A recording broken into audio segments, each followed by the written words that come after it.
Hi, it's Kuju. Have you ever wondered why your beautiful logo still doesn't bring new clients? Today we'll talk about the hidden link between your logo and something even more powerful, trust. Stay with me because I'll show you what most brands get wrong and how you can fix it. Let's start with trust. In business, that is the foundation, customers buy not only what they see, but what they feel. A logo is often the visual impression someone has of your brand. It's that expectation about professionalism, authenticity, and quality. If it's messy, inconsistent, unclear, people hesitate. If it's thoughtful, coherent, meaningful, people lean it. So your logo is just a pretty mark, it's a silent promise. Now, let's talk about what goes wrong. Here are some common reasons your logo doesn't bring good leads. First, it doesn't reflect your brand personality, it looks generic or copied. Second, the visual style is inconsistent across applications, business cards, websites, or social media. Third, color, typography, or spacing choices hurt readability or perception. Fourth, it feels trendy but shallow, it lacks meaning or depth. Fifth, the design is beautiful but doesn't connect emotionally with your target audience. We'll go through each of these with examples.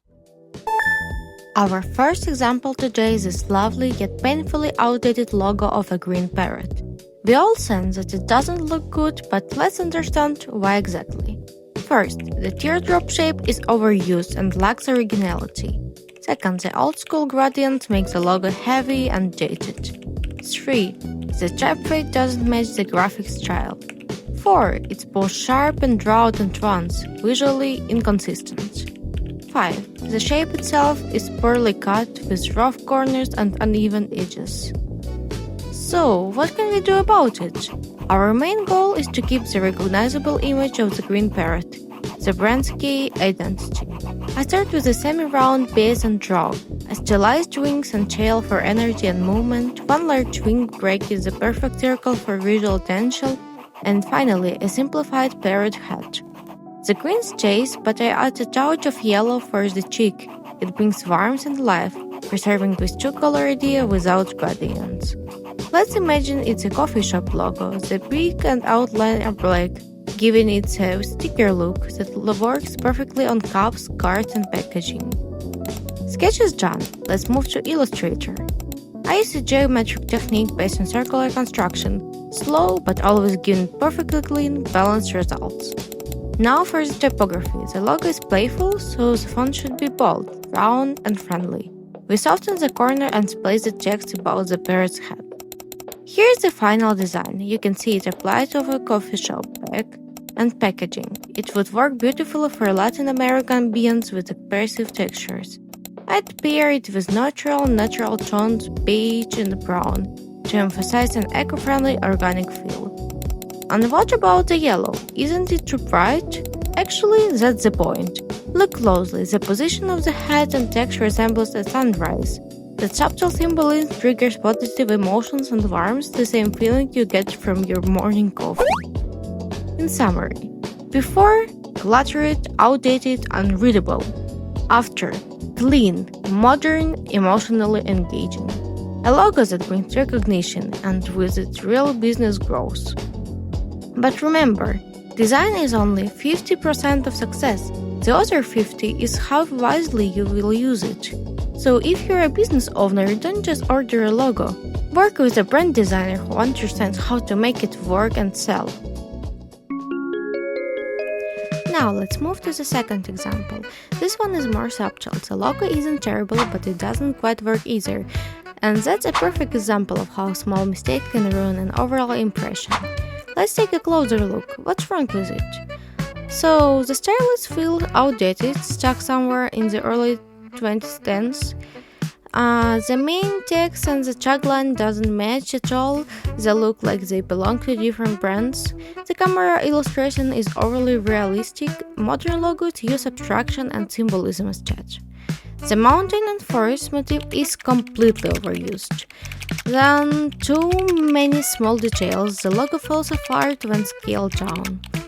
And the last, poor escapability. It simply doesn't work across different formats.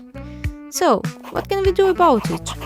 I decided to start with the letters A and D. Let's assume there's the photographer initials. I merge them into an undefined shape and mirror the composition to create harmony. Next, I add a minimalistic outline of mountains, not literal ones, but symbolic lines, suggesting growth and elevation. In the center, I place a circle. At first, it represented a camera lens, but later I transformed it into something deeper. Now it's an eye, the message. Capture the world with your own eyes. It gives the design emotion and meaning beyond the obvious. On to vectorization. This design is simpler than the previous one, but requires absolute precision. Even one uneven line can destroy the geometric rhythm. Here is the final logo, geometric, balanced and fluid, with lines flowing into one another. It stands out instantly and feels timeless, elegant and personal. Let's summarize. Before, outdated, cluttered, forgettable. After, clean, modern and meaningful. Key takeaway. If a design element doesn't carry meaning, it doesn't belong there. Good design is not about visuals, it's about emotion and intention. And for business owners, if you want a logo that actually works, not just decorates, reach out. I'll create not just a logo, but a brand identity system that helps your business grow. And yes, the strategy comes as a gift with every project. So now, what you can do with your own brand? Let's talk about strategies you can apply today. First, define your brand personality. Write down adjectives that describe you. For example, bold, gentle, innovative, warm. Then, ensure consistency. Build the logo variants for different media. Web, social, and print. Make sure proportions, color palette, and spacing are harmonized. Then, test readability and scalability. Small sizes, mobile screens, dark, light backgrounds. Then use semiotions, colors, shapes, or symbols with meaning behind them, not just because they look cool. And then get feedback from real people. Ask customers, friends, or colleagues. Does the logo feel right? Record their first impressions. Apply these steps iteratively. Redesign is not one-off, it's evolution. By doing that, you don't just have a pretty logo, you build a brand that people trust.